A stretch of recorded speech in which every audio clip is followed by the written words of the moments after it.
If this was the case now, what, she wondered, would happen in the spring when proceedings were actually taken to sell the place?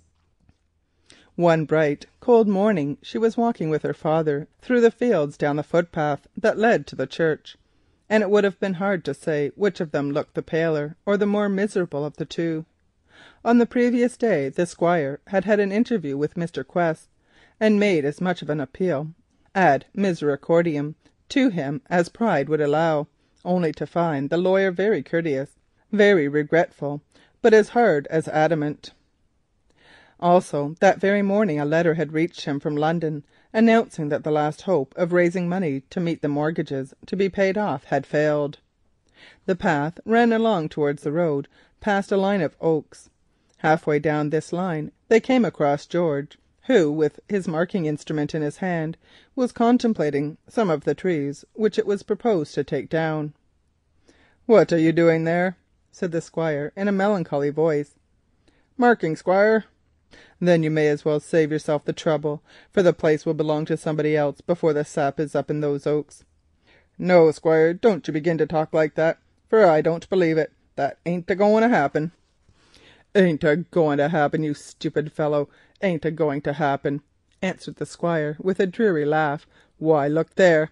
He pointed to a dog cart which had drawn up on the road in such a position that they could see it without its occupants seeing them.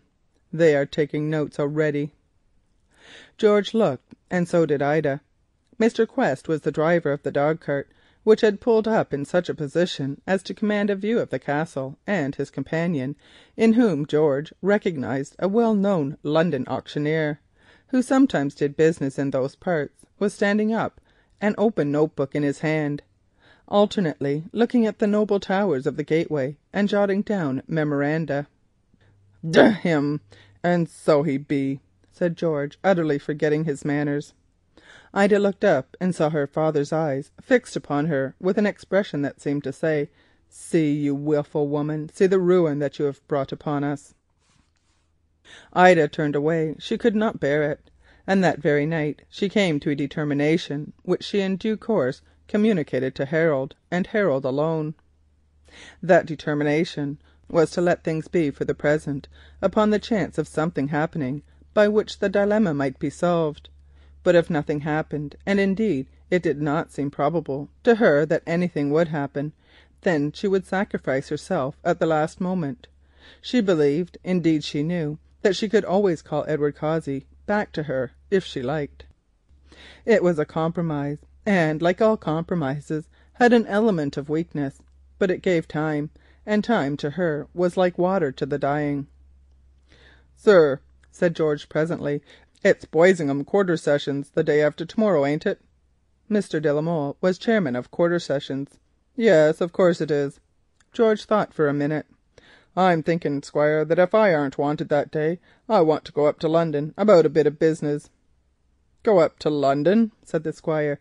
"Why, what do you want to do there? You were in London the other day." "Well, Squire," he answered, looking inexpressibly sly, "that ain't no matter of nobody's. It's a bit of private affairs." "Oh, all right," said the Squire, his interest dying out. "You are always full of mysteries," and he continued his walk. But George shook his fist in the direction of the road down which the dog cart had driven. "Ah, you devil," he said, alluding to Mr. Quest, "if I don't make Boisingham, yes, and all England, too hot to hold you, my name ain't George. I'll give you what for, my cuckoo, that I will." End of chapter 33.